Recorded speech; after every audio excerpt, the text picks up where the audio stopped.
nahmaduhu wa nasta'inuhu wa nastaghfiruh wa na'udzu billahi min syururi anfusina wa min sayyiati a'malina may yahdihillahu fala mudilla lahu wa may yudlil fala hadiyalah. Asyhadu an la ilaha illallah wahdahu la syarika lah wa asyhadu anna Muhammadan abduhu wa rasuluh la nabiyya wa la rasula ba'dah. Allahumma shalli wa sallim wa barik ala nabiyyina Muhammad wa ala alihi wa ashabihi wa man sara ala nahjihi ila yaumil qiyamah. Subhanaka la ilma lana illa ma 'allamtana innaka antal alimul hakim wa tub alaina innaka antat tawwabur rahim. Allahumma inna nas'aluka ilman nafi'an wa rizqan thayyiban wa amalan mutaqabbala. Amma ba'd. Ma'asyiral hadirat jamaah Majelis Ta'lim Nurul Ilmi yang dirahmati oleh Allah. Alhamdulillah, bersyukur kita kepada Allah Subhanahu wa ta'ala atas nikmat dan karunia yang Allah berikan kepada kita, khususnya kenikmatan iman, kenikmatan Islam, yang mana dengan keimanan inilah segala aktivitas kehidupan kita di dunia ini akan menjadi bernilai di akhirat kelak. Sebanyak amal apapun kebaikan di dunia ini, manakala tidak ada pondasi keimanan di dalamnya, maka nanti di akhirat tidaklah akan menjadi haba'an mansura, sebuah debu yang berterbangan. Begitu pula dengan adanya nikmat keimanan inilah kita sebagai orang-orang yang beriman bisa menjalani kehidupan kita di dunia ini dengan sesuai seperti yang Allah perintahkan, yakni manakala ketika dia mendapatkan kenikmatan, dia akan senantiasa bersyukur dan tidak lupa diri, dan apabila ketika dia itu mendapatkan ujian atau musibah, maka orang-orang yang beriman itu senantiasa dia bisa bersabar karena dia yakin di balik ujian dan juga musibah yang Allah berikan ada pahala yang besar, ada dosa-dosa yang digugurkan oleh Allah Subhanahu wa ta'ala. Salawat dan salam kita haturkan kepada Nabi Muhammad sallallahu alaihi wasallam, kepada keluarga beliau, istri-istri beliau, sahabat-sahabat beliau, dan juga kepada umatnya yang senantiasa mengikuti sunnah-sunnah beliau. Alhamdulillah, pada pagi hari ini kita sama-sama melanjutkan kajian kita tadabbur tafsir juz 30 yang saat ini memasuki surat Al-Fajr. Sebagaimana biasa, sebelum kita sama-sama mentadabburi surat Al-Fajr, maka kita sama-sama membaca surat Al-Fajr ini dengan harapan Allah turunkan rahmatnya kepada kita, keberkahannya kepada kita semuanya. Sudah dibuka semuanya? A'udzu billahi minasy syaithanir rajim. Bismillahirrahmanirrahim. Wal fajri wa layalin 'ashr wasyaf'i wal watr wal laili idza yasr hal fi dzalika qasamul lidzi hijr alam tara kaifa fa'ala rabbuka bi'ad irama dzatil imad allati lam yukhlaq mithluha fil bilad wa thamudal ladzina jabus sakhra bil wad wa fir'auna dzil autad alladzina taghaw fil bilad fa aktharu fihal fasad fasabba 'alaihim rabbuka sawta 'adzab inna rabbaka labil mirsad fa ammal insanu idza mabtalahu rabbuhu fa akramahu wa na'amahu fayaqulu rabbi akraman wa amma idza mabtalahu faqadara alaihi rizqah fayaqulu rabbi ahanan kalla bal la tukrimunal yatim wa la tahadduna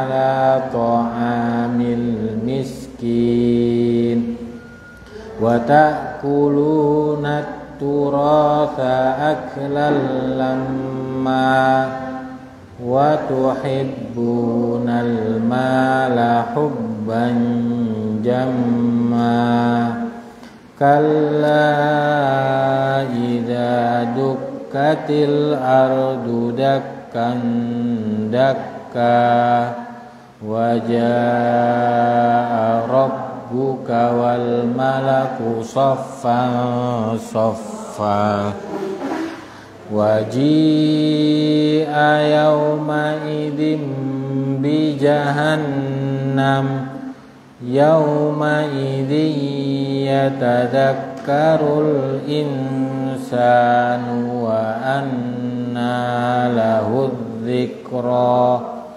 yaqulu ya laitani qaddamtu li hayati fayawma idzin la yu'adzibu 'adzabahu ahad wa la yuthiqu wathaqahu ahad ya ayyatuhan nafsul mutmainnah irji'i ila rabbiki radiyatan mardiyah fadkhuli fi ibadi wadkhuli jannati. Allahumma arhamna bil Qur'anil Karim. Surat Al-Fajr. Surat Al-Fajr ini diturunkan secara asbabun nuzul setelah surat Al-Lail. Menurut para ulama, surat Al-Fajr ini merupakan surat yang awal-awal Allah turunkan ketika Nabi Muhammad awal-awal berdakwah. Sekitar surat yang ke-10 yang Allah turunkan.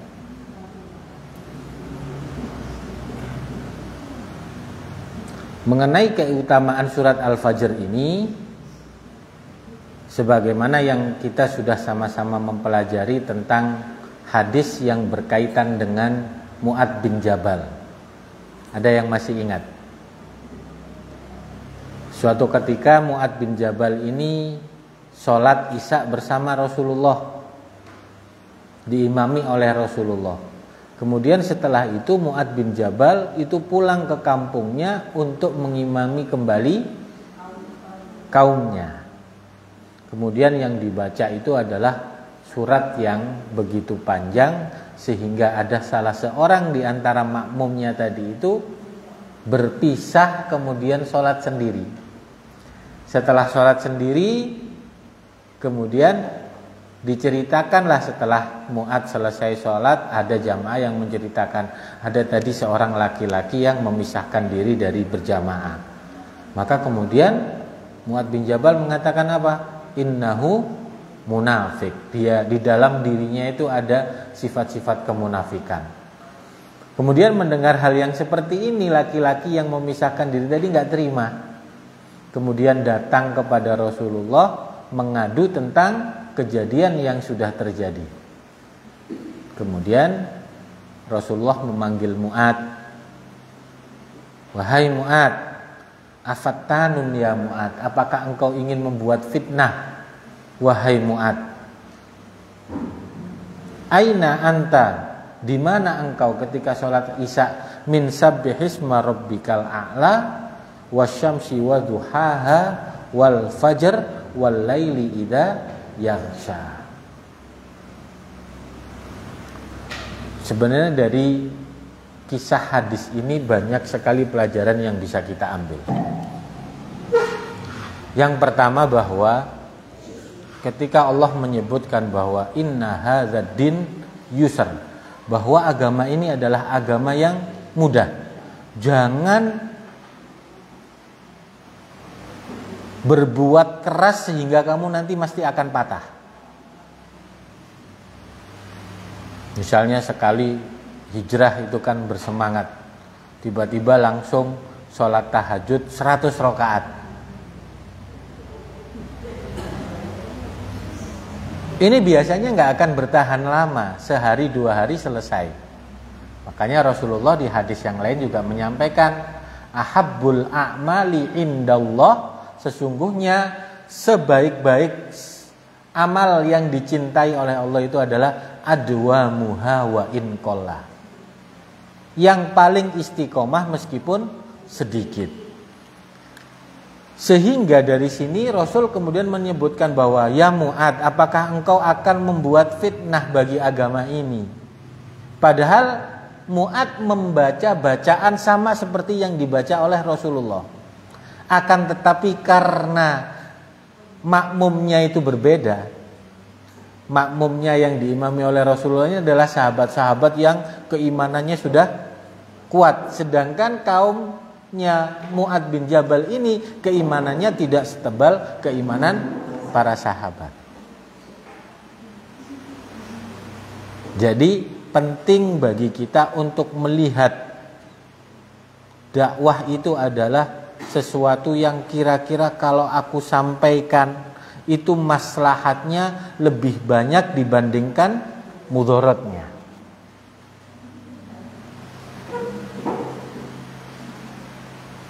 Maka kemudian Rasul memberikan standar kepada Mu'ad, kalau sholat isya itu bacalah sabbihisma rabbikal a'la wasyamsi wa duhaha wal fajr wal laili idza yaghsha.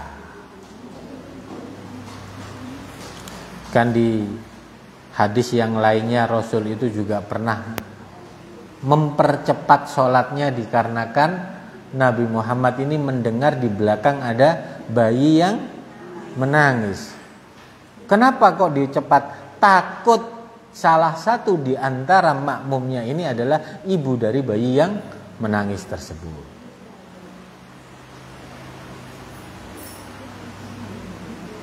Jadi Islam itu Rasul ada kadangkalanya ketika memang sudah membaca bacaan yang panjang, tapi juga di lain waktu meringankan bacaannya. Zuhur itu ketika lagi posisi terik-teriknya, Rasul merintahkan kepada para sahabat, abridu bis sholat, dinginkan sholat kalian. Jadi semangat dakwah itu juga perlu diukur kira-kira nanti ini seperti itu.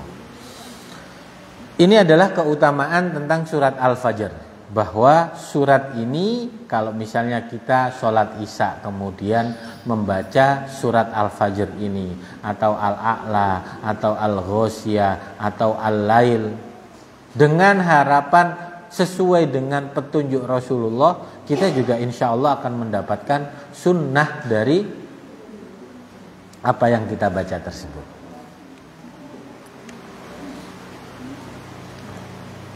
Kemudian kita masuk kepada ayatnya. Yang pertama adalah wal fajr. Allah mengawali firman-Nya di dalam surat Al-Fajr ini dengan Allah bersumpah dengan fajar.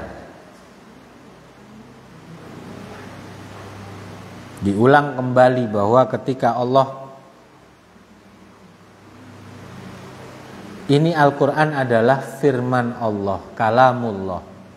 Kemudian diturunkan di awal-awal ketika Rasul baru berdakwah, atau kita sebut ini adalah surat Makkiyah. Kita tahu bahwa penekanannya adalah memperkokoh keimanan Rasul dan juga mengajak orang-orang Quraisy yang belum kenal Islam saat itu. Diawali dengan sumpah yang menunjukkan di pertemuan-pertemuan sebelumnya kita mengetahui bahwa tanpa bersumpah saja Allah itu nggak akan main-main terhadap firman-firman-Nya, apalagi dengan sumpah.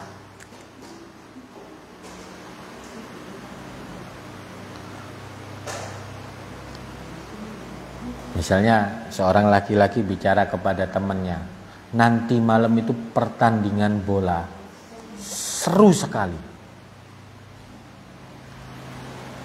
Dia ngomong begitu itu udah, kalau orang yang biasa ngomongnya jujur, itu sudah didengerin sama sahabat-sahabatnya. Ditambah lagi sumpah pertandingan nanti malam, itu seru sekali. Sehingga kita sebagai orang yang beriman, manakala ada firman-firman Allah kok dimulai dengan yang namanya sumpah, apalagi Allah yang bersumpah, maka diharapkan kita sebagai hambanya ini, apa bahasanya, pay attention, apa itu, betul-betul memperhatikan, bukan sambil berlalu. Apa yang Allah kehendaki dari sumpahnya ini? Yang pertama adalah wal fajar, demi fajar. Menurut para ulama, fajar di sini mempunyai arti dua. Yang pertama adalah waktu fajar. Yang kedua adalah waktu sholat subuh. Fajar itu adalah waktu di mana ketika namanya fajar itu adalah merobek sebenarnya. Makanya orang yang berbuat kerusakan, yang suka merobek kebaikan itu disebut fajir. Dan orang yang sering kali merusak tatanan yang kebaikan-kebaikan berulang kali, maka disebut fajaroh. Ulaika humul kafaratul fajar. Asli katanya fajar ini adalah merobek. Merobek apa? Kegelapan malam. Sehingga ketika fajar datang, dirobeklah itu kegelapan. Ini adalah yang pertama. Fajar maknanya adalah waktu. Kenapa Allah bersumpah berkali-kali di banyak ayat Allah bersumpah tentang waktu? Karena waktu ini adalah modal yang paling, salah satu yang paling utama selain keimanan dan kesehatan, yakni waktu.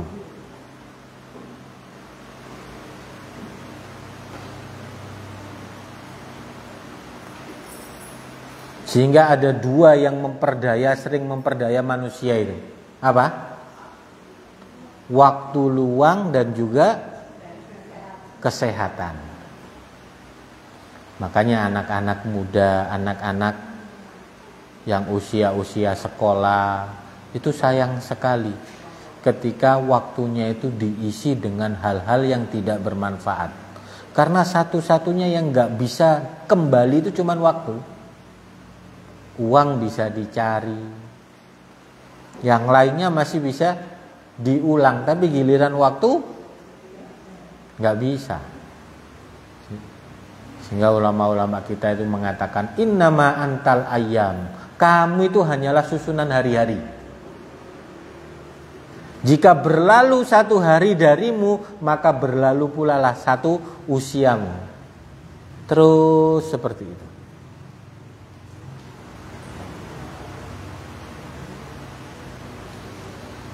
Tafsir yang pertama tentang Al-Fajr ini menunjukkan tentang waktu, karena pentingnya waktu. Wal fajr. Kemudian Allah bersumpah juga di waktu duha, wadduha. Kemudian di waktu siang, wan nahar. Kemudian di waktu sore, wal asr, wal lail. Terus dari sekian banyak waktu itu agar kita sebagai manusia tidak memubadzirkan waktu.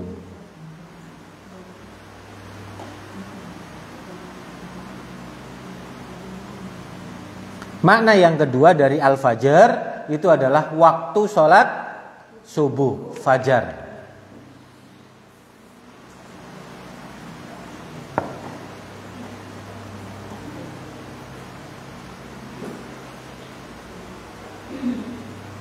Kita mengetahui bahwa sholat subuh ini merupakan sholat yang diagungkan oleh Allah Subhanahu wa ta'ala.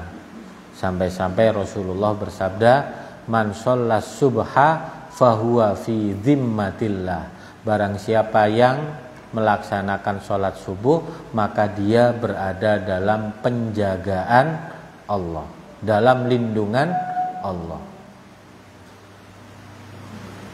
Bahkan Rasulullah juga bersabda, man shollal bardaini dakhalal jannah. Barang siapa yang sholat dua dingin. Dua dingin itu adalah sholat subuh dan juga sholat asar.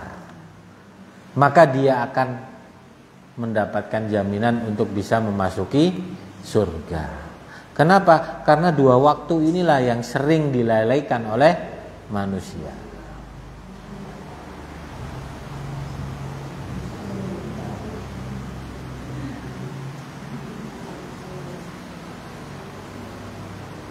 Kalau kita melihat kenapa Allah bersumpah dengan fajar ini, setidaknya ada beberapa hal yang penting.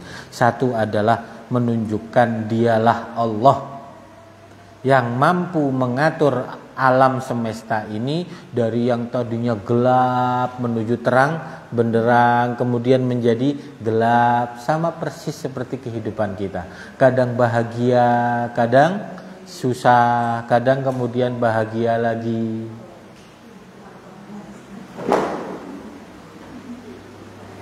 Kalau Allah sudah mendatangkan fajarnya, siapa yang mampu menghalangi? Gak ada yang mampu. Yang kedua, subuh atau fajar merupakan awal kegiatan seseorang dari tidur yang merupakan kematian kecil. Sehingga ketika kita bangun dari tidur itu membaca doa apa? Alhamdulillahilladzi ahyana ba'dama amatana wa ilaihin nusyur. Alhamdulillah ya Allah yang telah menghidupkan aku dari kematianku, dan hanya kepadamulah kami akan kembali. Sehingga seseorang ketika disebutkan ayat kullu nafsin dha'iqatul maut, dha'iq itu adalah isim fa'il. Isim fa'il itu berbeda dengan penekanannya ketika dzaqa yadzuku, merasakan. Sama dza'iq itu perasa, itu berbeda maknanya.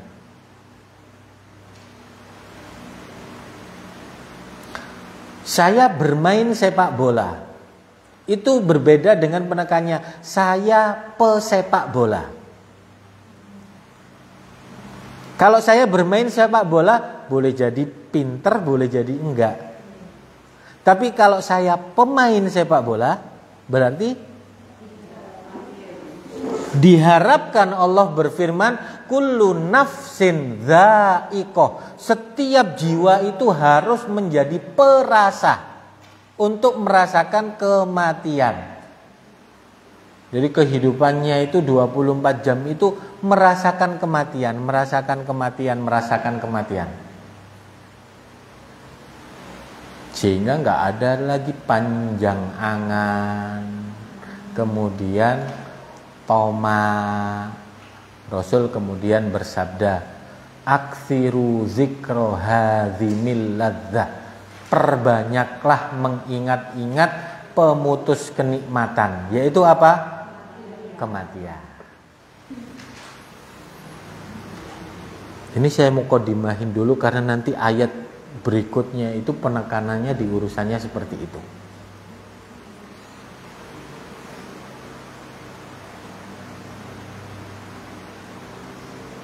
Karena di waktu fajar itu ada hukum syar'i tentang dimulainya puasa ya.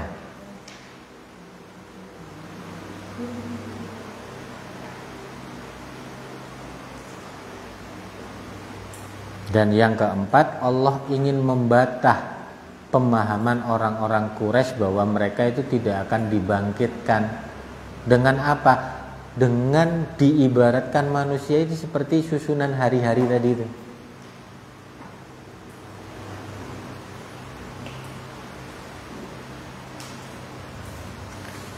Ini adalah ayat yang pertama. Wal fajr. Yang kedua, walayalin ashar. Walayal dari kata lail. Apa lail?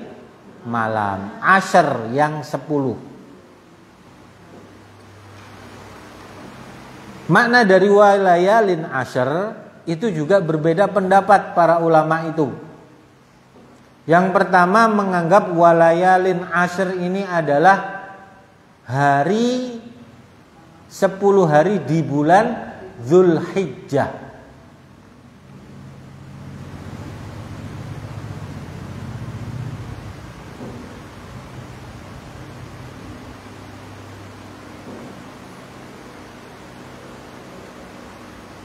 Yang kedua adalah 10 hari di 10 hari terakhir di bulan Ramadan.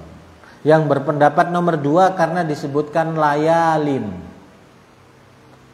10 malam yang mulia demi malam yang 10. Tapi jumhur ulama berpendapat bahwa yang pertamalah yang kuat. Kenapa? Walayalin ashar, 10 hari yang 10 hari demi malam yang 10. Malam itu dalam bahasa Arab itu juga bisa bermakna hari. Contohnya, kamu ke Jakarta berapa lama? Ya sekitar 10 malam lah. 10 malam itu berarti terhitung siangnya juga apa enggak? Terhitung.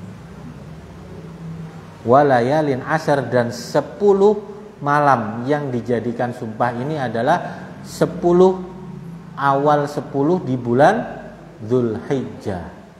Kenapa demikian? Karena kalau 10 malam bulan Ramadan, di 10 akhir bulan Ramadan, insya Allah banyak muslimin yang tahu. Tapi kalau 10 hari di bulan Dzulhijjah ini jarang. Bukan jarang yang tahu, tapi banyak muslimin yang melalaikan.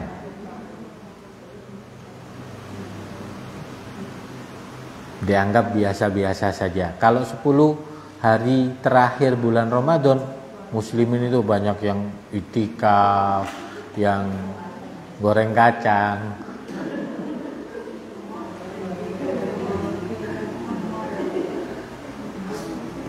yang siap-siap mudik. Tapi sekarang insya Allah enggak ya. Kalau kita melihat bahwa tradisi itikaf itu kan kita merasakan paling 10 tahun mundur ke belakang ini. Sebelum-sebelumnya apa ada? Itikaf betul 10 hari di masjid. Belum ada ya.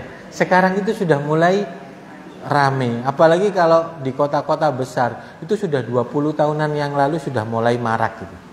Sampai ada pendaftarannya. Siapa yang mau daftar, disiapkan sahur dan juga berbukanya. Bahkan ada yang mempersiapkan laundrynya juga, macam-macam.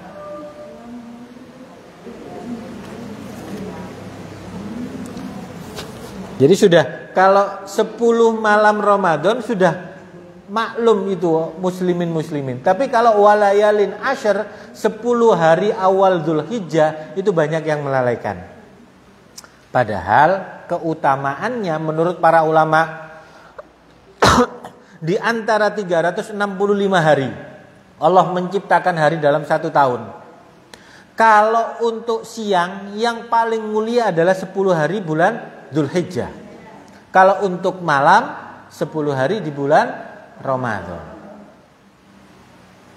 Di antara malam-malam itu ada 1 hari yang Allah muliakan, yaitu pada Lailatul Qadar.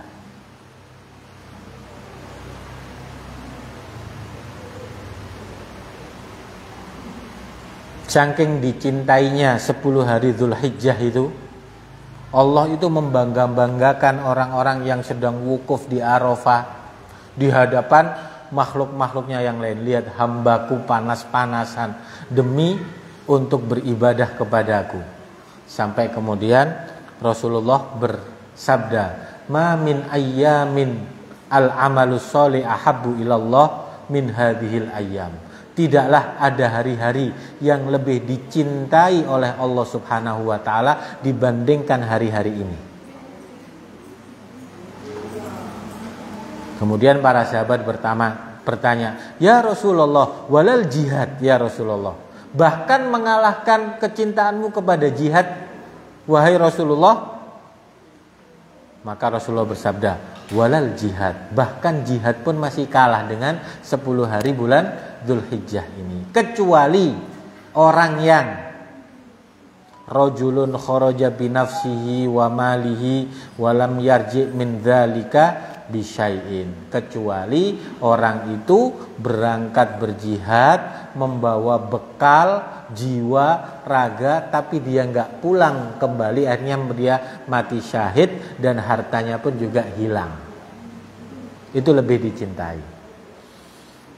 Wal fajr walayalin asyar. Kemudian wasyaf'i wal watar. Wasyafa' apa artinya? Yang genap. Wal watar yang ganjil. Ini juga para ulama berbeda pendapat apa yang dimaksud genap dan juga ganjil. Yang pertama beranggapan semua yang genap dan juga yang ganjil. Allah bersumpah wasyaf'i wal watar, yang genap dan juga yang ganjil.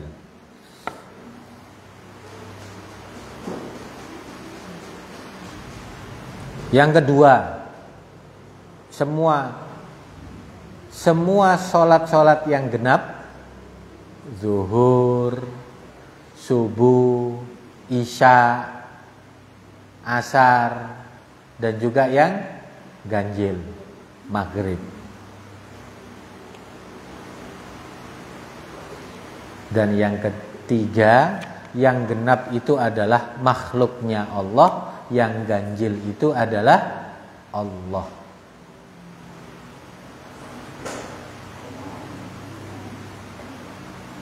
Allah berfirman di dalam Al-Quran surat Az-Zariyat ayat 49. Wa min kulli syai'in khalaqna zaujaini la'allakum tadzakkarun. Dan dari segala sesuatu itu kami ciptakan berpasang-pasangan agar engkau itu ingat kebesaran Allah. Berpasangan gimana maksudnya Ustaz? Semua makhluknya Allah ini berpasangan. Ada baik, ada buruk. Ada laki-laki, ada positif, ada malam, ada siang, ada putih, ada hitam, ada jantan, ada betina. Semuanya Allah ciptakan berpasang-pasangan. Dari sini kalau kita mau bertadabbur, ya Allah, iya ya. Untuk terjadinya, terciptanya makhluk Allah saja yang bernama tumbuhan, itu harus bergabung antara putik dan juga benang sari. Untuk jadinya manusia ini harus bergabungnya dua. Apa? Ovum dan juga sperma.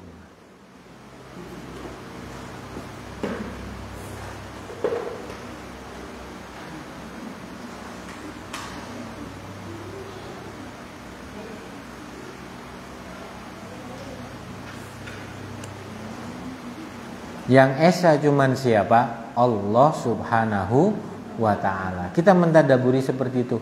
Masya Allah, iya ya. Semuanya itu diciptakan berpasang-pasangan, berpasang-pasangan.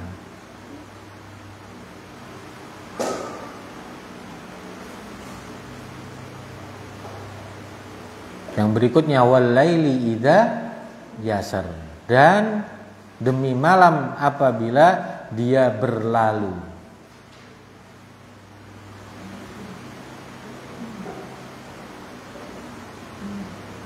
Sebenarnya yasar ini bisa bermakna dua, bisa akbal, bisa adbar.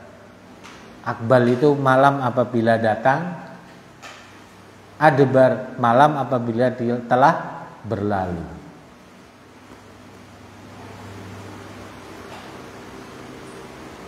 Allah menyebutkan sumpah, beberapa sumpah tadi, wal fajr, walayalin ashar, wasyaf'i wal watar, wal laili idza yasar. 5 Allah bersumpah. Fajar, hari yang 10, yang genap dan yang ganjil, dan malam apabila telah berlalu. Untuk apa? Tidak disebutkan penekanannya di apa, tapi Allah ingin mengingatkan bahwa Allah memulai dengan sumpah itu, hal fi dzalika qasamun lidzi hijr. Pada hal yang demikian itu terdapat sumpah tadi itu yang bisa diterima bagi lidzi hijr, bagi orang-orang yang di situ apa? Yang berakal. Dzi akal, mempunyai akal, sama juga dengan dzi hijr. Karena hijr itu adalah sesuatu yang bisa menghalangi. Hijr itu. Makanya kamar disebut hujroh, karena menghalangi orang lain untuk masuk. Hijr Ismail itu dinamakan Hijr Ismail karena sebenarnya pondasi Ka'bah itu sampai Hijr Ismail. Karena dulu orang-orang Arab ketika mau membangun kembali nggak punya uang, karena mereka hanya mau membangun dari uang yang benar-benar yang bersih, nggak mau dari riba, nggak mau dari, pokoknya benar-benar yang bersih, sehingga sampai saat itu aja. Sebenarnya besarnya itu sampai Hijr Ismail, sehingga kita tidak diperbolehkan ketika kita tawaf itu masuk ke dalam Hijr Ismail, karena itu masih bagian dari Ka'bah. Sehingga dari sumpahnya Allah tentang fajar, tentang hari yang 10, tentang yang genap dan yang ganjil, dan malam apabila berlalu, sumpah yang demikian ini cukup bagi orang-orang yang berakal. Orang-orang yang terhalangi dari berbuat kerusakan, dari berbuat kekafiran, dari berbuat hal-hal yang tidak masuk akal. Ini urusannya bukan berarti kalau yang sudah S3 berarti dia lebih berakal, bukan.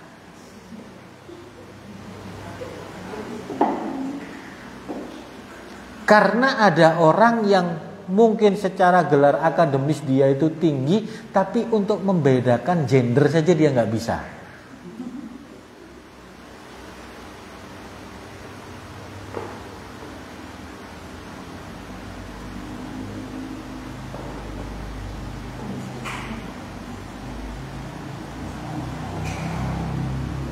Apa semua S1, S2, S3 itu hijr? Belum tentu.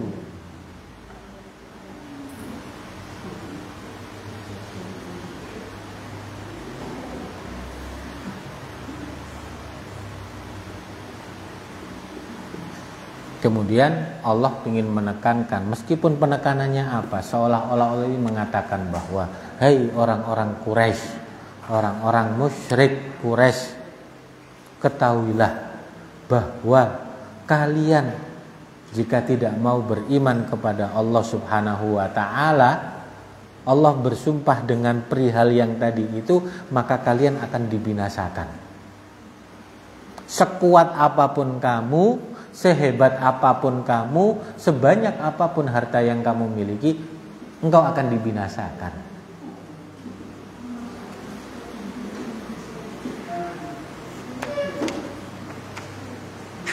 Baru kemudian Allah menunjukkan kisah-kisah umat-umat terdahulu sebagai perenungan bagi orang-orang Quraisy, bagi para sahabat-sahabat, bagi semuanya kita yang mempelajari pada pagi hari ini. Diberikan contoh 3 kaum yang dulunya kuat-kuat dan kemudian Allah binasakan. Yang pertama, alam taro kaifa fa'ala rabbuka bi'ad. Alam taro, apakah kamu tidak melihat kaifa fa'ala rabbuka bi'ad, bagaimana Allah itu fa'ala, berbuat bi'ad kepada kaum Ad. Yang pertama, Allah memakai alam taro. Tidakkah engkau memperhatikan, tidakkah engkau melihat? Kejadiannya kaum Ad itu sudah lama apa masih baru? Apakah saat itu Nabi Muhammad menyaksikan bagaimana Allah mengadab kaum Ad? Enggak. Tapi kenapa pakai apakah kamu tidak menyaksikan?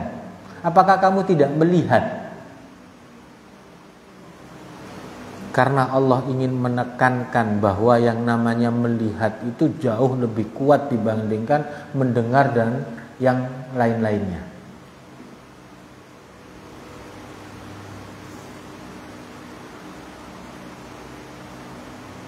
Sekarang masih musim razia nggak polisi? Tilangan? Ada.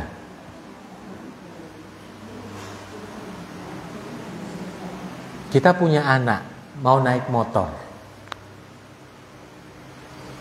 nang gaden atau ke plaza gitu ya. Sedangkan di situ biasanya ada polisi atau razia. Pakai helm. Kamu nggak lihat dah kalau di situ ada polisi. Nggak ada keucapan, kamu nggak dengar dah kalau di situ ada polisi. Ya, kenapa? Karena untuk menekankan.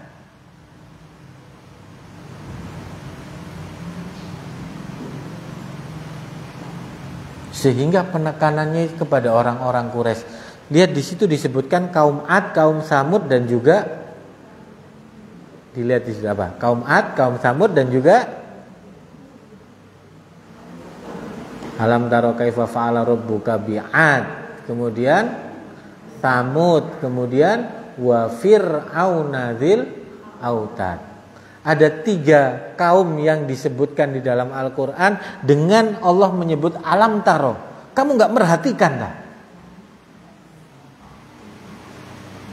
Yang pertama, karena kaum Ad dan kaum Samud ini adalah nabi dari bangsa Arab.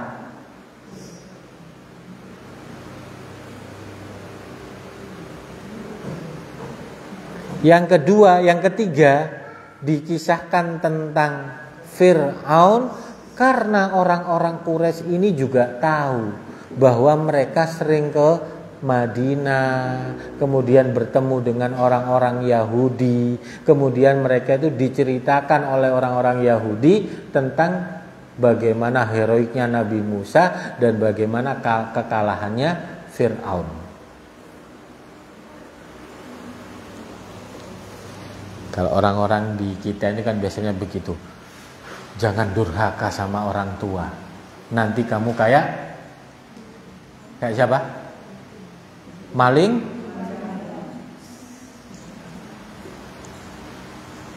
Sebenarnya itu kalau seandainya Al-Quran yang dimasukin ke anak-anak kita itu dahsyat. Bukan hanya sekedar cerita yang sebenarnya kita nggak tahu kebenarannya juga. Alam taro kaifa fa'ala rabbuka bi'ad. Apa kehebatannya kaum Ad ini? Irama dzatil imad.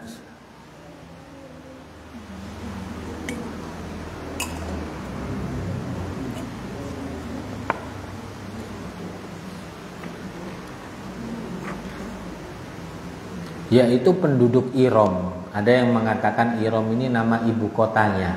Ada yang mengatakan Iram ini adalah kakek keturunannya Ad. Irama dzatil imad, dia mempunyai bangunan-bangunan yang tinggi. Jadi orang-orang kaumnya Nabi Hud, kaum Ad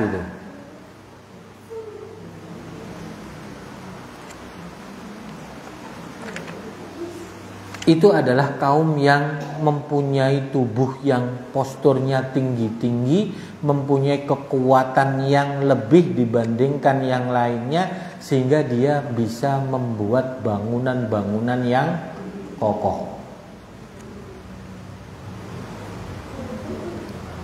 Kalau kita melihat ada sebuah meja atau tiang soko, itu diambilkan dari pohon jati yang sedemikian besar, dan itu dari satu pohon jati yang berusia ratusan tahun. Itu kan kita takjub, Insya Allah bisa begitu. Kaum Ad itu lebih lagi, batu yang besar dipahat kemudian dijadikan tiang-tiang bangunan.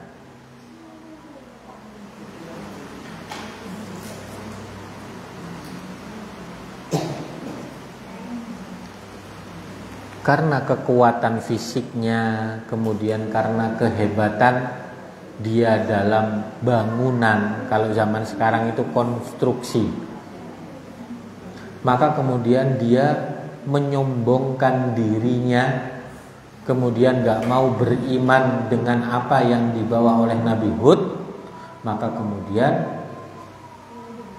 Allah binasakan mereka dengan apa? Ada yang tahu? Kaum Ad itu dibinasakan dengan apa?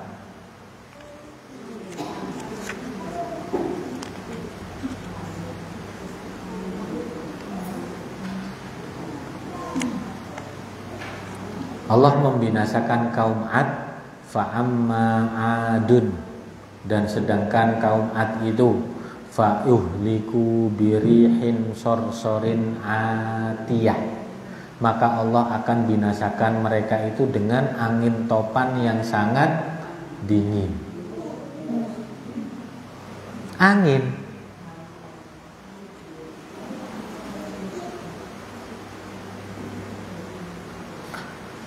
Ada raja yang gak pernah sakit, namanya Namrud. Namrud itu saking kuatnya fisiknya sehingga dia gak pernah sakit seumur hidup. Bahkan bersin saja gak pernah. Itu kemudian karena dia gak pernah sakit, dia menantang Allah. Kemudian apa yang Allah berikan kepada Namrud itu untuk membunuhnya? Apakah Allah kirimkan malaikat yang kuat? Enggak. Allah kirimkan lalat atau nyamuk yang masuk ke hidungnya sehingga dia merasa kesakitan, sampai bentur-benturkan dirinya sampai dia akhirnya mati. Ini mengingatkan kepada orang-orang Quraisy, wahai Umayyah bin Khalaf, wahai Abu Jahal, wahai pembesar-pembesar Quraisy, kamu itu lebih kuatan siapa dibandingkan kamu, dibandingkan kaum Ad? Mereka yang tinggi-tinggi seperti itu, mereka yang mampu membangun bangunan yang tinggi besar seperti itu, fa'uhliku birihin sorsorin atiyah sakhoroha alaihim sab'a layali wa thamaniyata ayyamin khusuma fadarul qauma fiha sor'a ka'annahum a'jazu nakhlin khawiyah. Diberikan angin topan yang sangat dingin selama 7 hari 8 malam.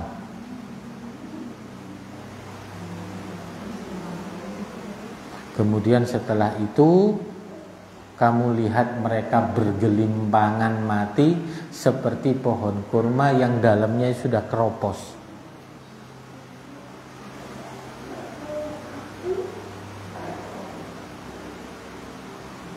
Kita mentadaburi kehidupan kita saat ini. Panas yang ada sekarang ini panasnya biasa apa?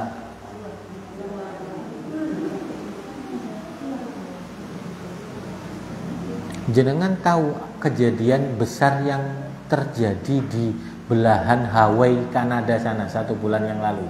Ada yang tahu? Kebakaran. Bahkan di situ banyak keanehan-keanehan, banyak kebakaran mobil, tapi ada pohon-pohon yang nggak kebakar. Ngelihat, coba nanti di searching, jangan sekarang, nanti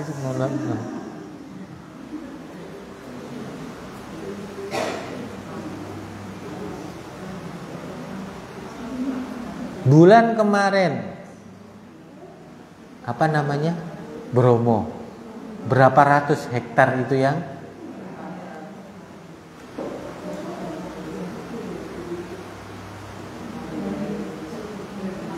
makanya para sahabat-sahabat dulu itu ketika kekeringan itu disunahkan untuk melaksanakan sholat sunnah istisqa.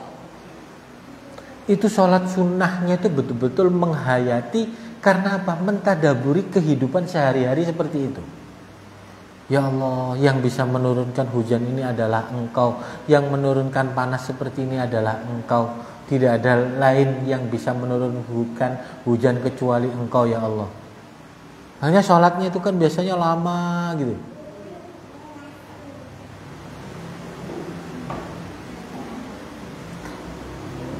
Nanti jangan lihat bagaimana kejadian yang terjadi di Hawaii itu.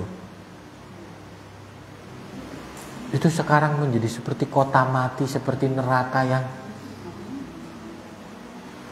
sampai orang-orang itu nyemplungkan dirinya ke laut.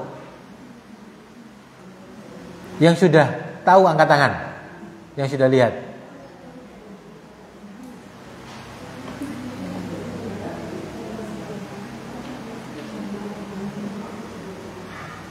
Maka kejadian yang demikian ini kalau misalnya ditembakkan kepada kita semuanya, yang menyombongkan dirinya atas apa yang dia dapat saat ini dibandingkan kehidupannya kaum Ad, itu kita nggak ada apa-apanya.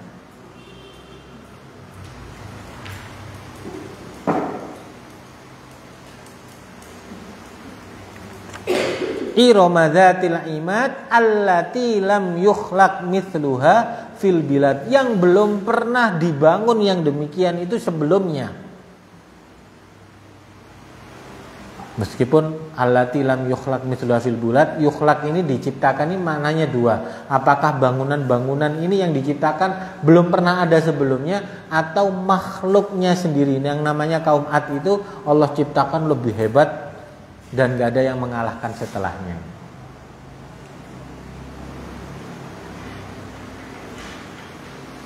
Kita melihat bangunan yang dari satu pohon yang besar kemudian dibuat begitu aja kita takjub. Mereka itu mempunyai tiang-tiang yang tinggi. Kalau lihat bagaimana semi bangunan Yunani yang ada di Jatim Park 2, kita itu seperti apa? Pernah lihat ke Jatim Park 2? Ada apa? Apa itu namanya? Tiang yang gede yang depannya itu ya. Yang pertama adalah kaum Ad. Yang kedua, wa thamudal ladzina jabus sakhra bil wad. Kaum Samud. Kaumnya siapa? Nabi Soleh.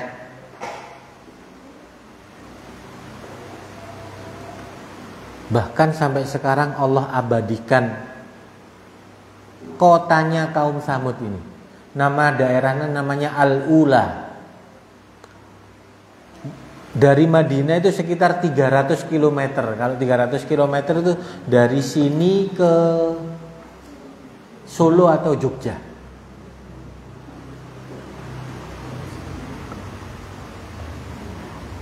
Kuatnya kaum Samud, alladzi najabus sakhra bil wad.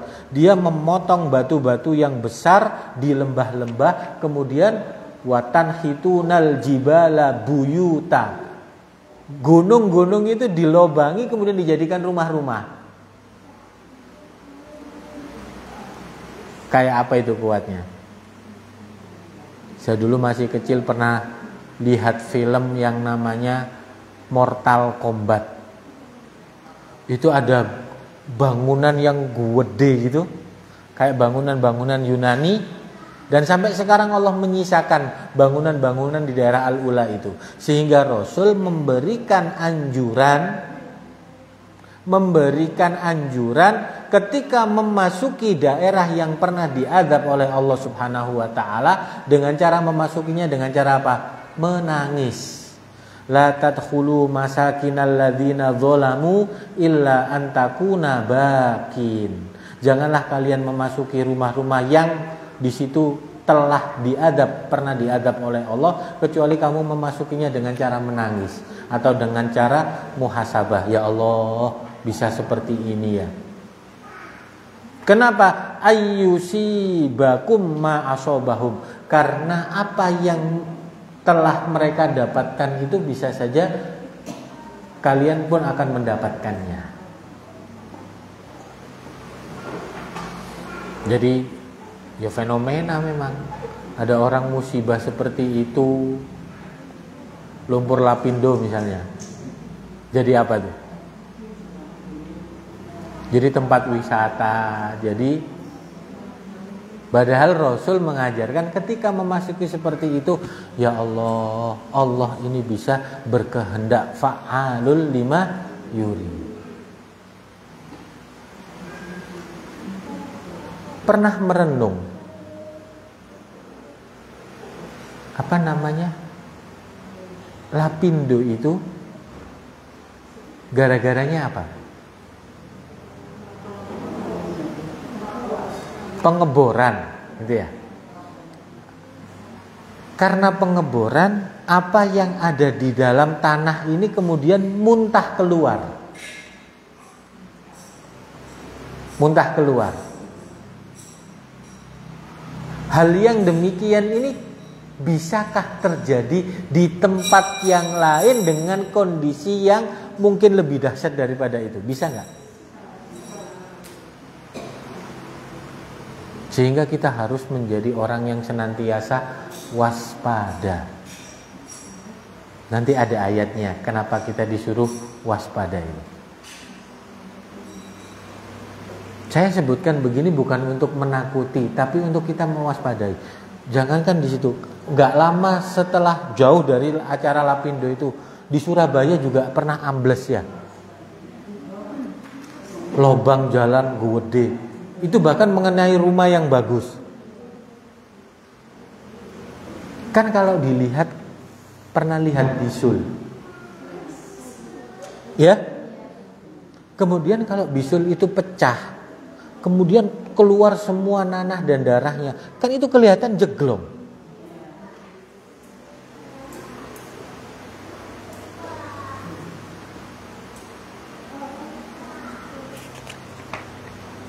Wa thamudal ladzina jabus sakhra bil wad. Kaum Tsamud yang demikian itu, salah satu penyebabnya itu adalah karena mereka membunuh untanya Nabi Soleh. Padahal di situ disebutkan untanya Allah, naqatullah. Fadamdama alaihim rabbuhum bidzambihim fasawwaha. Kemudian mereka, kaumnya Nabi Soleh ini berpikiran, waduh, ontanya sudah kita bunuh. Yang bunuh satu, yang bersepakat, yang eksekusi hanya beberapa pemuda. Tapi karena persetujuan satu kaum, maka yang dibinasakan semuanya, bukan hanya yang bunuh. Sama nanti seperti yang berbuat zalim Fir'aun. Di situ ada tentara-tentaranya juga, tapi yang ngikut semuanya juga akan binasa.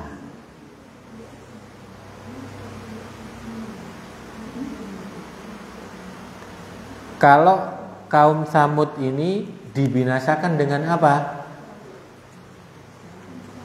Apa? Dengan suara teriakan yang menggelegar.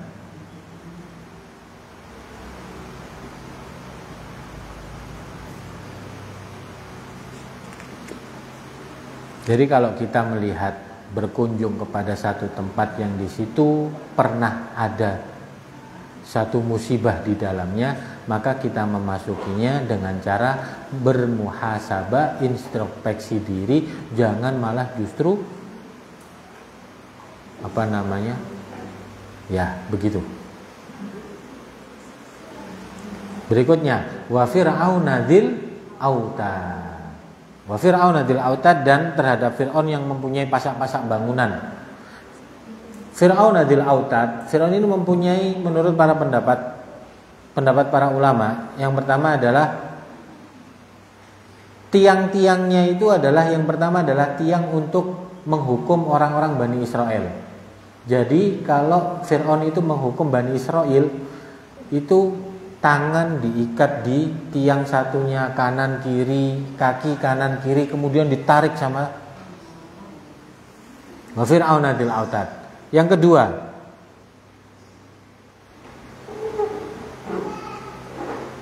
adalah autad di sini adalah pasukan-pasukannya Fir'aun. Dan yang ketiga adalah Fir'aun memang punya suatu lapangan yang ada tiang-tiangnya dia untuk bermain-main. Wa fir'auna dzil autad. Kemudian, jadi kalau kita melihat di sini, kebudayaan yang ada saat itu adalah, yang pertama adalah kebudayaan bagaimana mereka mengunggulkan terhadap konstruksi bangunannya, kaum Ad. Kaum Samud bagaimana mereka mengandalkan kehebatan seninya dalam memahat-mahat gunung. Kemudian kaumnya Fir'aun itu mereka menyombongkan keilmuannya. Sebenarnya zaman sekarang itu ngumpul tiga-tiganya. Ada satu negara yang membanggakan bahwa gedungku ini nggak akan pernah bisa kena gempa. Ini teknologi ini bisa menyamai energinya matahari. Ada kan? Ilmunya bahwa keilmuanku ini nggak akan bisa habis begini dan begitu.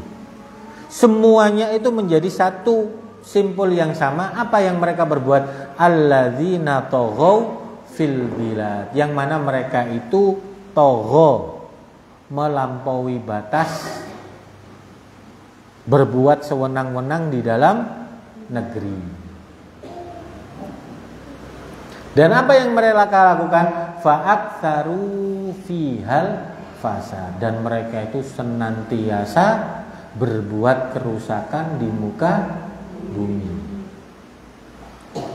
Masalahnya kita sebagai manusia ini, Allah turunkan di muka bumi ini, tugas dan fungsinya itu cuma dua.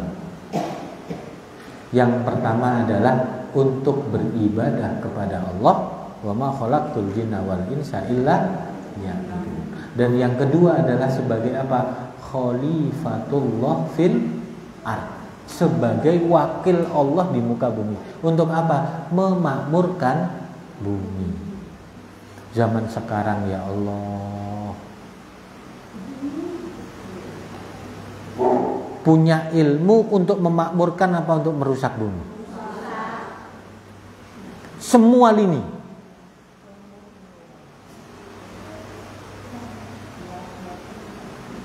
Bahkan sebagian daerah itu sudah nggak bisa lagi ditanami karena sudah kebanyakan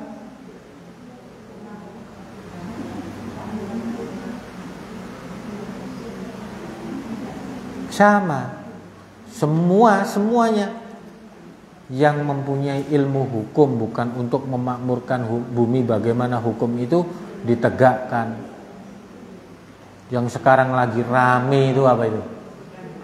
Rempang.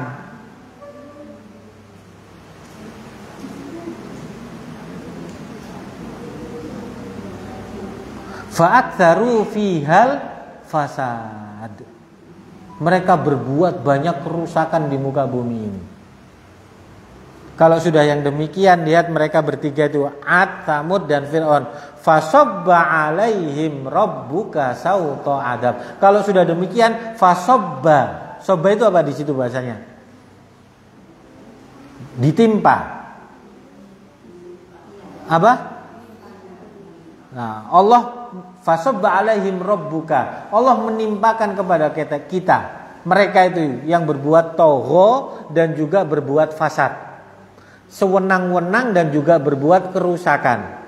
Itu nanti Allah timpakan. Sobba itu adalah sebenarnya air yang dituangkan dalam gelas. Sobbal ma. Jadi dituangkan. Fasobba alaihim rabbuka sauto adab. Sauto itu cemeti, pecut. Pecut apa? Pecut adab. Pecut itu cuma sedikit, tapi kalau sudah terkena orang, darah dan juga kulit itu jadi satu. Itu menunjukkan apa? Orang yang berbuat togho dan juga berbuat fasad, mesti akan Allah berikan fasobba alaihim rabbuka sauto adab. Sauto adab itu sedikit, tapi mereka nggak akan bisa menghindar. Di dunianya cuman cemeti, bukan pisau, bukan pukulan apa, cuman cemeti, cuman pecut. Tapi nanti di akhirat akan lebih berlipat-lipat lagi azab yang mereka dapatkan.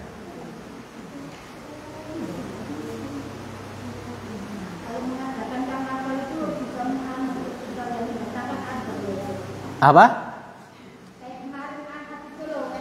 Nggih. Kita sudah bahas waktu itu ya.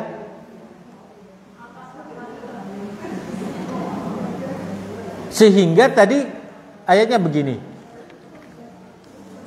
Hal fi dzalika qasamun lidzi hijr. Dari sumpah-sumpah itu cukup loh untuk menjadikan kita ini orang-orang yang berakal. Berakal itu apa? Terhindar dari berbuat sesuatu yang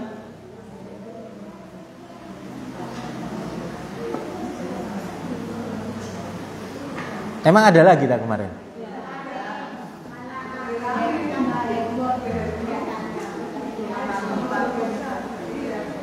Yang heboh itu pastikan bukan keluarga kita, bukan anak keturunan kita, bukan kita yang mampu untuk menghalau mereka untuk tidak ikut itu.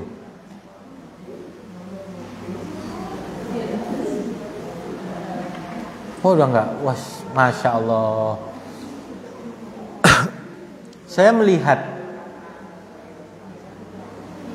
melihat di sosial media yang ada, ketika ada fenomena tentang yang namanya pawai son, ya, itu yang sudah kena, Allah itu sudah memberi peringatan sedikit demi sedikit.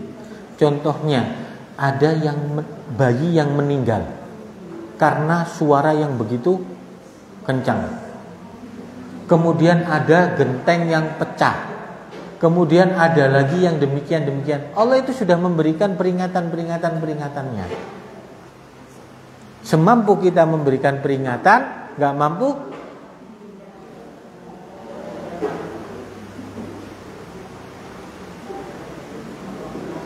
gitu ya. Coba nanti kita angen-angen lah.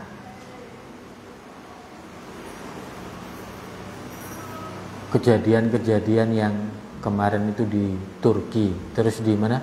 Yang gempa ya? Maroko ya? Maroko apa Aljazair? Maroko.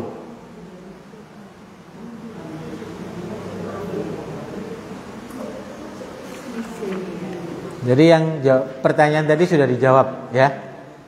Seperti apa? Kenapa sebenarnya inna rabbaka labir mirsad? Sesungguhnya Rabbmu itu labil mirsad, betul-betul mengawasi. Mirsad itu adalah mengawasi bagaimana ketika singa mengawasi buruannya. Mengawasi itu berbeda dengan melihat. Kalau Allah menyebutkan Sami'un Basir, Allah Maha mendengar dan Allah Maha melihat, itu melihat. Tapi labil mirsad, Allah itu mengawasi. Kalau melihat itu jenengan nganterin anak jenengan ujian, ngelihat dari luar, ngelihat.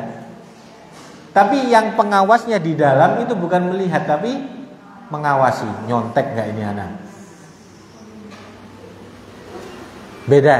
Inna rabbaka labil mirsad. Barang siapa yang togho, barang siapa yang berbuat fasad, kerusakan ini, inna rabbaka labil mirsad. Entah nanti seperti kaum Ad, entah nanti seperti kaum Tsamud, atau nanti seperti Fir'aun. Lihat apa yang mereka banggakan. Gak kena di sini sauto azab, kenanya nanti di akhirat. Inna rabbaka labil mirsad. Lanjut, sudah 10:30, saya cepetin sekarang. Fammal insanu idza mabtalahu rabbuhu fa akramahu wa na'amahu fa yaqulu rabbi akraman. Standar ukuran manusia itu seperti ini. Fa ammal insan, dan sedangkan manusia, idza mabtalahu rabbuhu, jika diuji oleh Tuhannya. Dengan ujian apa? Fa akramahu, dimuliakan. Mulia ini adalah ujian. Wa na'amahu, diberi kenikmatan. Nikmat ini juga standar mulianya zaman sekarang itu kedudukan dan harta. Padahal bukan begini. Ada orang-orang yang mungkin tidak mendapatkan na'amah wa akromah, tapi sebetulnya Allah sedang muliakan dia.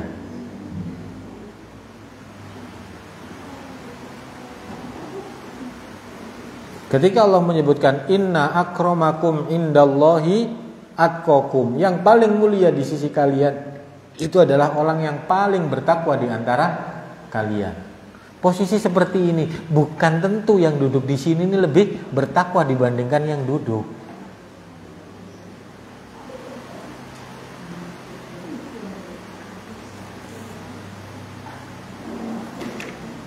Ini menunjukkan kepada, mengingatkan kepada, hei Abu Jahal, hei Umayyah, kamu punya apa?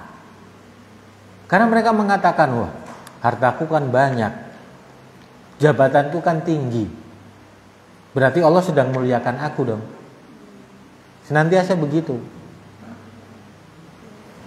Sebaliknya, fa ammal insanu idza mabtalahu faqadara alaihi rizqu, dan sedangkan manusia, jika Allah uji dia dengan disempitkan rezekinya, fayaqulu rabbi ahanan, ya Allah, Tuhanku telah menghinakan aku. Gak pernah Allah melihat sudut pandang manusia itu dari mulia dan tidaknya itu dari bertambah atau berkurangnya harta. Terus kemudian kita melihat posisi kita di mana sebagai orang manusia yang senantiasa melihatnya mulianya itu adalah seperti apa. Lihat bagaimana Allah memuliakan seseorang. Jangan bagaimana manusia memuliakan orang lain. Pribadi kita lihat.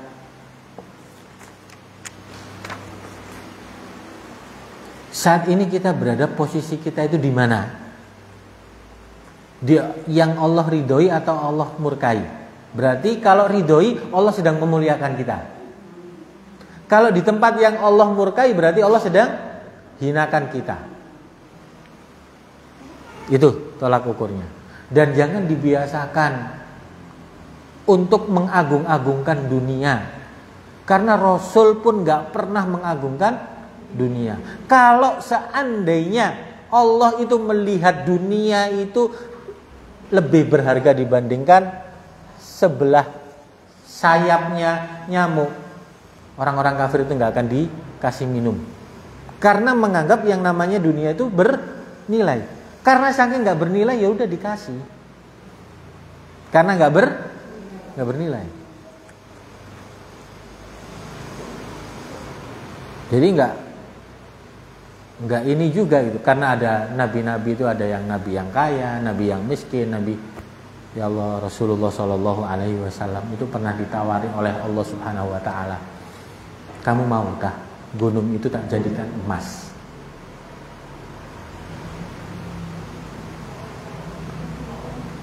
Maka Rasulullah kemudian meminta, enggak, aku menginginkan agar kenyang sehari, lapar sehari. Jika aku kenyang, aku bisa bersyukur kepada Engkau ya Allah. Jika aku lapar, aku bisa berharap kepadamu ya Allah.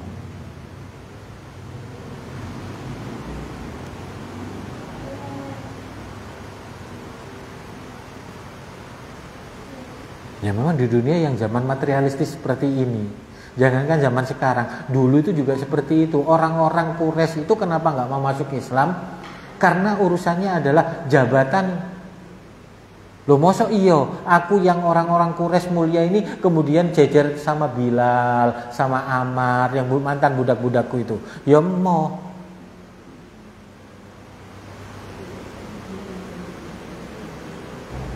Tokoh munafik Madinah yang bernama Abdullah bin Ubay bin Salul itu nggak mau masuk Islam, akhirnya jadi munafik. Kenapa? Karena sebelumnya kaum Aus dan Khazraj itu sudah bersepakat untuk mengangkat Abdullah bin Ubay bin Salul jadi pemimpin. Lah kok tiba-tiba Nabi Muhammad datang? Wah, hilang ini kedudukanku. Fa'ammal insanu idza mabtalahu rabbuhu fa'akramahu wa na'amahu fayaqulu rabbi akraman wa amma idza mabtalahu faqadara alaihi rizqahu fayaqulu rabbi ahana. Jangan pernah melihat mulia dan hinanya seseorang dengan bertambah atau berkurangnya saldo.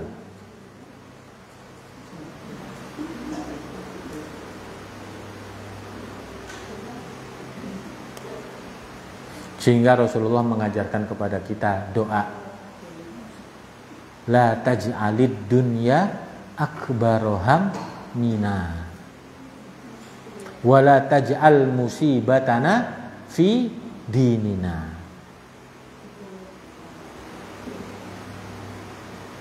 Semuanya seperti itu, efeknya apa? Kalla, sekali-kali tidak. Semua persangkaanmu itu salah. Kalau mulianya orang itu dengan bertambahnya saldo, kalau hinanya seseorang dengan berkurangnya saldo.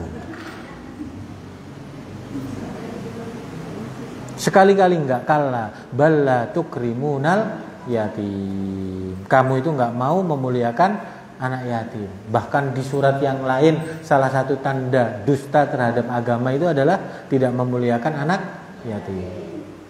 Ara'aital ladzi yukadzibu biddin fadzalikal ladzi yad'ul yatim. Hati-hati.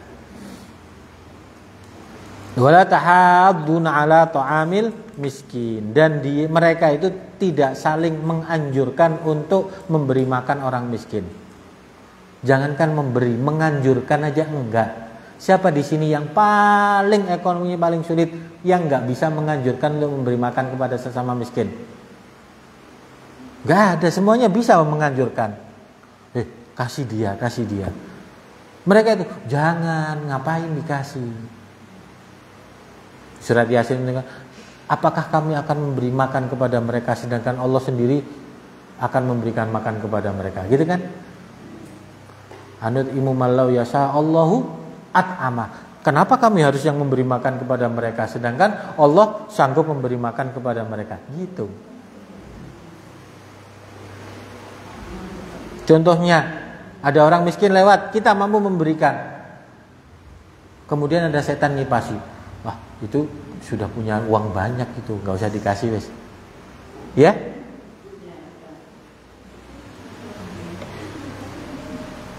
Lah ketawa ini, iya Pak, biasanya begitu apa gimana?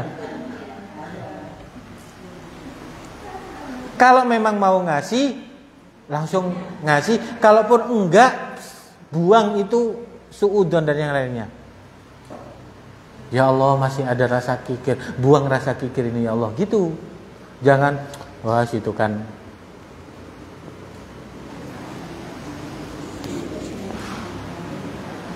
Jangan begitu. Terus wa ta'kuluna turata aklal lamma. Sedangkan kamu memakan harta warisan dengan cara mencampur baurkan antara yang hak dan yang batil. Di sini disebutkan harta waris. Pengen tahu, angkat tangan yang nggak berantem dengan saudaranya urusan waris.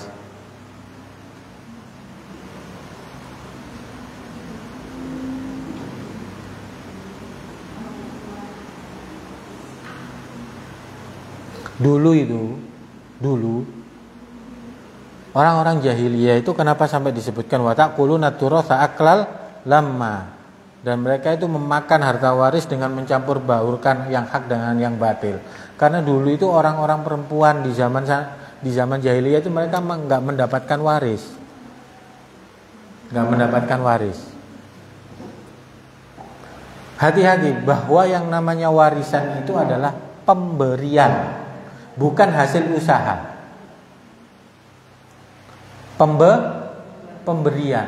Kita nggak bisa mengusahakan, wah, Abu Rizal Bakri sudah tua, saya tak daftar jadi anggota warisnya. Bisa? Nggak bisa. Kemudian misalnya kita ada orang melihat orang tuanya ini banyak hartanya, kemudian dia mengusahakan cara agar orang tuanya terbunuh biar dia dapat waris, maka dia nggak dapat waris. Jadi betul-betul yang namanya warisan itu adalah pemberian. Kita nggak ngusahain apa-apa, begitu itu loh, masih tukaran.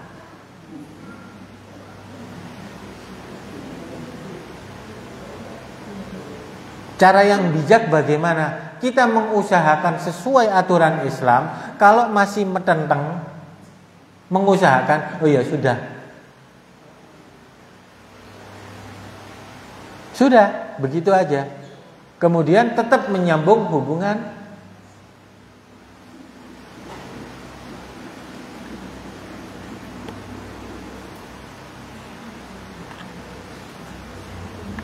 Kenapa semuanya itu mereka melakukan yang demikian? Wa tuhibbunal mala hubban jamma. Dan kamu mencintai harta itu dengan kecintaan yang berlebihan.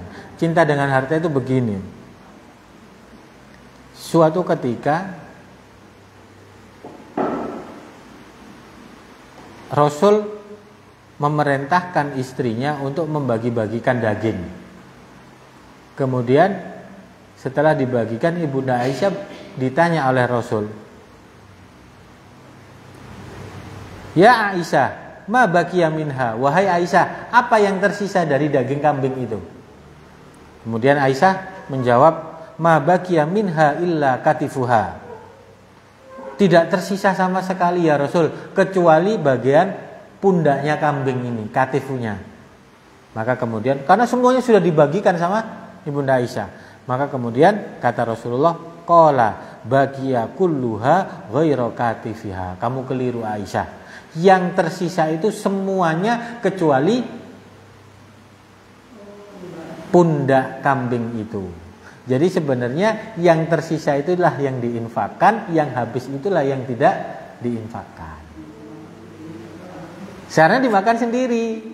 Kalau yang disisakan itu yang tersisa. Kan harta kita itu kan ada 3. Yang kamu pakai itu akan usang, yang kamu makan jadi kotoran, yang kamu infakkan itu yang abadi. Kan gitu. Selain itu bukan harta kita. Yang bisa dimakan artinya bisa dinikmati. Saya punya tanah di sana. Status saja saya bisa nikmati enggak? Kemudian 1 jam berikutnya saya meninggal, milik siapa?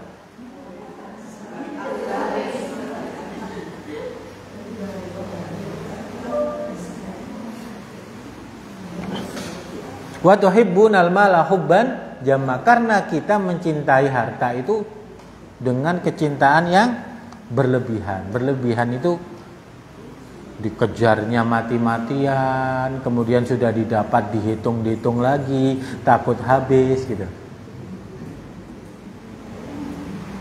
Kemudian Allah menceritakan, kalla idza dukkatil ardu dakkan dakka. Jangan berbuat demikian. Apabila bumi nanti digoncangkan dengan berturut-turut, kiamat. Gak harus kiamat besar. Musibah itu labil mirsad. Kita gak pernah tahu. Kita sudah betul-betul hati-hati di jalan, tiba-tiba remblong nabrak dari belakang. Wajah rabbuka wal malaku soffan. Nanti yang demikian itu Allah akan datang dan malaikat berbaris-baris di mahsyar nanti.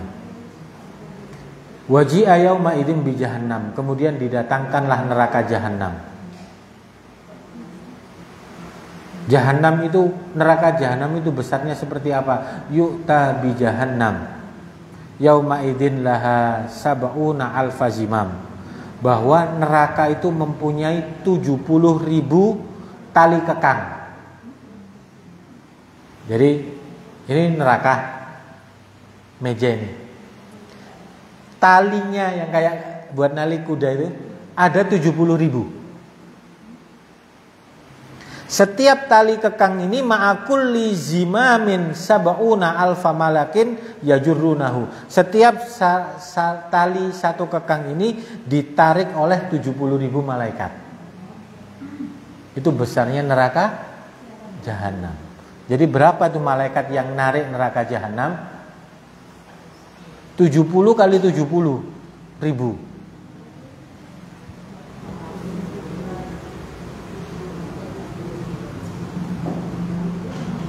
70.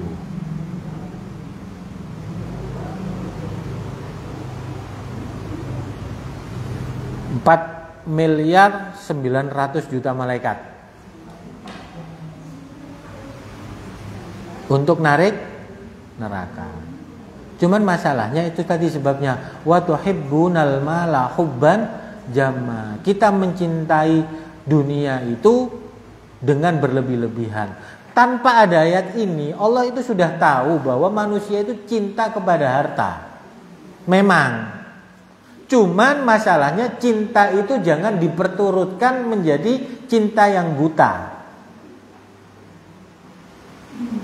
Maka membiasakan membeli sesuatu yang sesuai fungsi dan kegunaan dibandingkan daripada pandangan orang.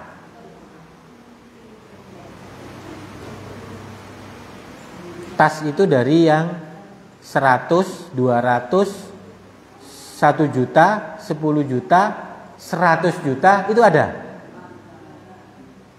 Maka sesuaikan posisi dan fungsinya kita di posisi apa.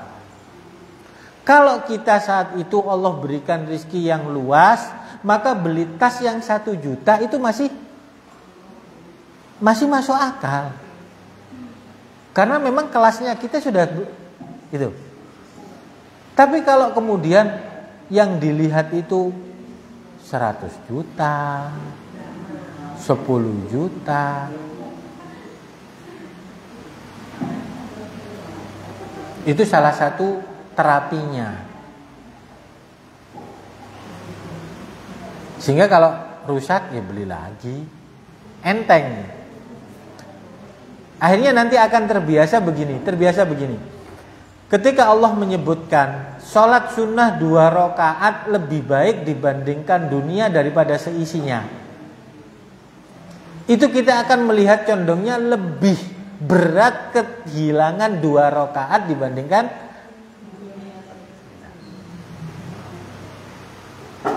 Karena kadang dulu ada lagi orang yang saking pelitnya sampai untuk dirinya saja dia itu berbuat pelit.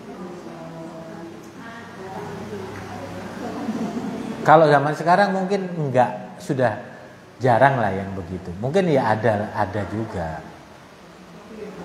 Biasanya untuk dirinya dia foya-foya sehingga untuk orang lain dia pelit. Gitu. Nah, yang sekarang begitu. Kalau dulu untuk dirinya pun dia pelit. Kalau zaman sekarang enggak. Makanya sesekali lah kita mampu untuk tiap hari makan restoran, sesekali makan di warung. Sesekali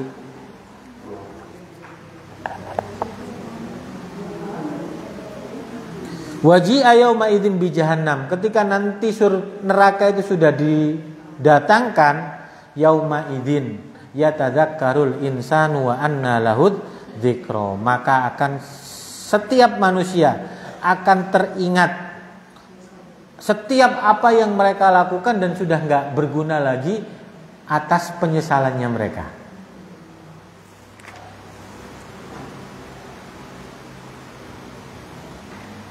Setiap kita mempunyai pernah kejadian yang membuat kita itu sangat menyesal? Ya, mungkin sekarang kalau ditanya kejadian apa yang membuatmu paling menyesal hingga saat ini, mungkin sudah enggak. Kenapa? Karena sudah lupa. Kenapa kok sudah lupa? Karena penyesalan itu masih bisa diulang. Kan belum terlambat. Tapi nanti di akhirat semuanya yatadzakkarul insan wa anna lahud dzikra. Dan ingat, yatadzakkarul insanu ma sa'a. Semuanya tahu atas apa yang dia perbuat. Sehingga nanti di ayat berikutnya yaqulu ya laitani qaddamtu li hayati. Dia akan mengatakan, aduhai alangkah baiknya kiranya dahulu aku mengerjakan amal yang soleh untuk hidupku ini. Disebutkan qaddamtu li hayati.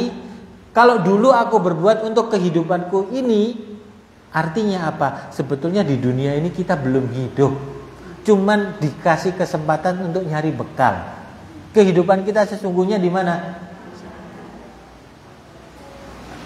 Untuk nyari bekal.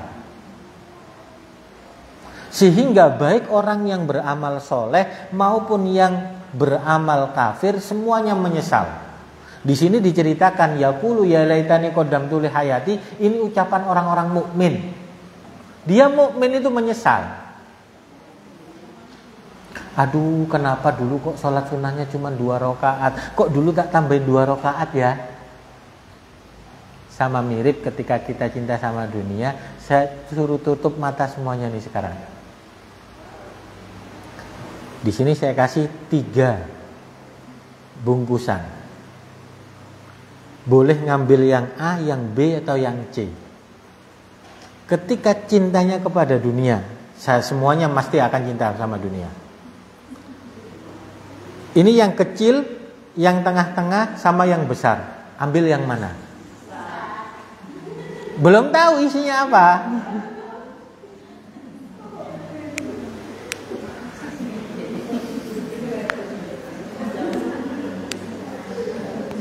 Kalau isinya emas, yang ngambil kecil itu menyesal, yang ngambil tengah-tengah juga menyesal, yang ngambil besar pun juga menyesal.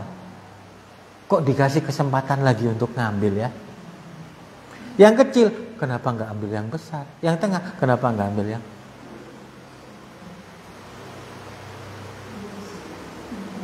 Semuanya nanti akan menyesal. Ya Allah, kalau seandainya dulu aku di dunia itu beramal qaddamtu li hayati. Bahkan nanti itu diceritakan. Ada orang yang sejak bayi sujud sampai dia meninggal hanya beribadah saja, itu aja menyesal. Kenapa enggak umurku dipanjangkan lagi untuk? Karena surga itu bertingkat-tingkat. Kalau orang-orang kafir sedang dimasukkan neraka, kubur saja sudah menyesal. Fa yauma idzil la yu'adzibu 'adzabahu ahad. Pada hari itu nanti tidak ada seorang pun yang bisa menyiksa seperti siksaannya Allah Subhanahu wa taala. Kalau ada orang yang psikopat di dunia, Pak, dikumpulkan semuanya untuk mengadab orang, masih lebih pedih siksaannya Allah Subhanahu wa taala. Wala yuthiqu wathaqahu ahad, dan tidak ada seorang pun yang bisa mengikat seperti ikatannya Allah. Jadi azabnya itu sudah enggak terbayangkan bagaimana perihnya, dan nikmatnya pun juga enggak terbayangkan bagaimana kenikmatan yang akan didapatkan. Baru kemudian ya ayyatuhan nafsul mutmainnah, wahai jiwa-jiwa yang tenang. Kata-kata ini ada yang menyeriwayatkan bahwa akan diucapkan ini 2 kali. Yang pertama saat seseorang mau meninggal. Yang kedua nanti ketika di akhirat. Ya ayyatuhan nafsul mutmainnah irji'i ila rabbiki radiyatan mardiyah.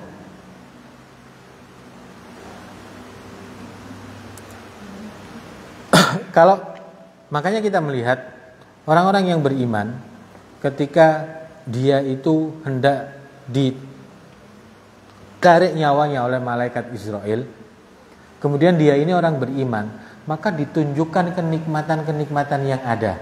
Kemudian dibisiki, ya ayyatuhan nafsul mutmainnah, wahai jiwa-jiwa yang tenang, kembalilah, irji'i ila rabbiki radiyatan mardiyah. Sehingga ketika ditarik itu dia merasakan kenikmatan, sehingga saat sakit pun dia itu bisa tersenyum. Kan banyak orang meninggal yang itu kan kalau secara akal ya nggak masuk akal, karena saat itu, pada saat itu kesakitan, saking kesakitannya. Kalau saya pernah mendengar cerita dari salah satu agama tertentu, jadi kalau ada orang yang mau meninggal itu dimasukkan di dalam kamar kemudian dikunci.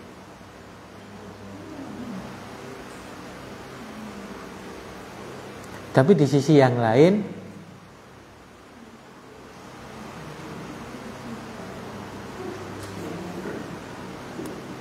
Allah memberikan gambar, ya ayyatuhan nafsul mutmainnah, jiwa-jiwa yang tenang itu bisa diusahakan sejak di dunia ini. Bagaimana caranya? Ketika Allah menyebutkan ala bidzikrillahi tatmainnul qulub, dengan mengingat Allah lah hati-hatimu bisa menjadi tenang. Mengingat Allah itu bisa dengan berzikir, bisa dengan bertadabbur, bisa dengan semua kehidupan kita itu kita sandarkan kepada Allah Subhanahu wa taala. Irji'i ila rabbik, kembalilah kepada Tuhanmu, radiyah, engkau pun puas, mardiyah, dan bahkan Allah pun juga ridho kepadamu. Jadi cinta itu enggak bertepuk sebelah tangan. Kita cinta kepada Allah dan Allah pun juga cinta kepada kita.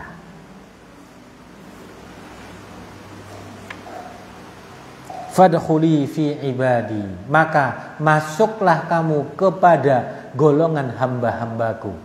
Itu menunjukkan bahwa Allah ingin memberikan kabar gembira kepada orang tersebut. Aku masukkan kepada hamba-hambaku. Ma'alladina minan nabiyyin wasyiddiqin wasyuhada wassolihin. Orang itu menjadi bahagia karena dia tidak sendirian bersama orang-orang hamba-hambanya Allah.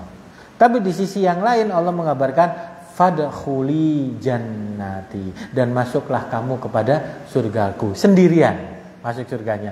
Seperti seolah-olah Allah mengabarkan, ini antara aku dan kamu saja. Aku masukkan surgaku, seperti itu. Jadi dari sini kita mengetahui dari Allah yang pertama bersumpah. Kemudian Allah mengingatkan bahwa sumpah itu sebenarnya cukup loh bagi orang yang menggunakan akalnya, yang dia itu menjadi terhalangi dari berbuat sesuatu yang gak masuk akal. Kemudian Allah mencontohkan orang-orang sebelumnya, 3 umat sebelumnya yang tidak menggunakan akalnya, tapi menyandarkan kepada kekuatannya, kekuatan hartanya, kekuatan tubuhnya, kekuatan jabatannya, konstruksi, seni, dan juga ilmu. Kemudian sebab dari itu, apa sebabnya? Disebutkan karena mereka tidak memberi makan anak yatim, terus kemudian tidak menganjurkan memberi makan orang miskin. Dia memakan harta waris dengan cara dicampur aduk yang halal dengan yang haram. Kemudian setelah itu disebabkan kenapa? Wa tuhibbunal mala hubban jamma. Tapi semuanya itu enggak akan berlalu lama loh. Idza dukkatil ardu dakkan daka. Kalau sudah yang namanya bumi ini digoncang, kiamat, barulah di situ nanti akan terjadi penyesalan yang semenyesal-menyesalnya. Orang soleh pun saat itu menyesal, qaddamtu li hayati, ya Allah, laula akhortani ila ajalin qorib, kalau engkau aku mundurkan usiaku sedikit saja 1 detik, la asaddaqu akum minas, seperti itu. Baru kemudian diceritakanlah orang-orang yang mutmainnah, irji'i ila rabbiki radiyatan mardiyah fadkhuli fi ibadi wadkhuli jannati. Ada yang ditanyakan?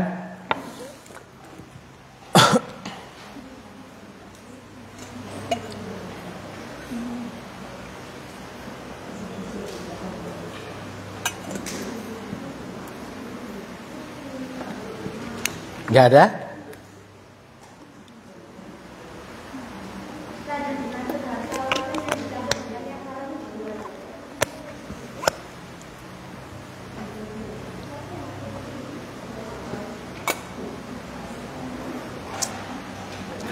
Yang disebut mencampur adukan antara harta waris. Dilihat semuanya.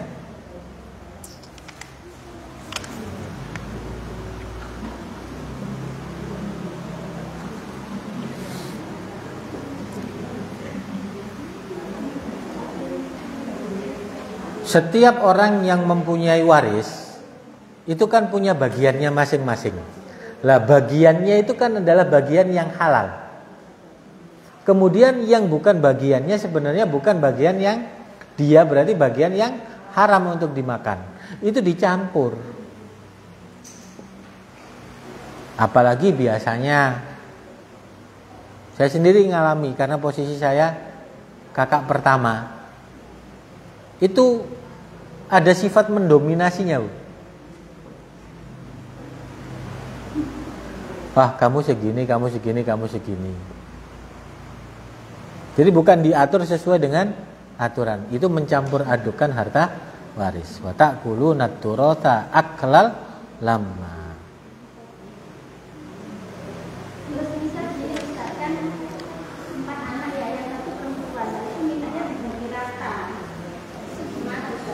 Caranya bagi sesuai dengan aturan agama. Kemudian yang laki-laki ini bersepakat, kita bagikan ya.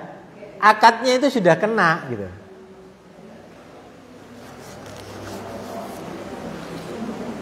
Gitu caranya. Terus yang lain? Gak ada ya? Sudah jam 11 ya.